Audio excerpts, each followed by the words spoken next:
Baga gammaddan hordoftoonni amantaa musliimaa marti keessanuu kanneen fuula addunyaa irratti argamtan hundi keessanuu baga ayyaana Iidal Fitrii waggaa 1443 kanaan isin ga'e isiniin jaa. Iddoo baha biyyattii Kombolchaa qeeransa teessoo godhachuudhaan waggoota hedduudhaaf barnoota amantii islaamaa barsiisaa kan ture Majlis Arrahiq baga ayyaana Iidal Fitriitiin ittiin isin ga'e jaa. Baga gammaddan warra baranaa kan bara hegeree nu haa godhuu isiniin ja'a.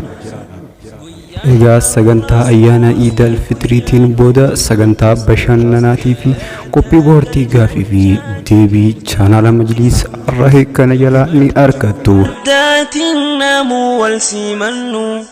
عيد ساعد جنة مسلمة هندانو ويان الرخوني ويان قمنو قلاتا بالفجة تكبير تابدسنو تمجو الداتنا والسيمن عيد مبارك عيد مبارك عيد مبارك عيد مبارك عيد مبارك عيد مبارك عيد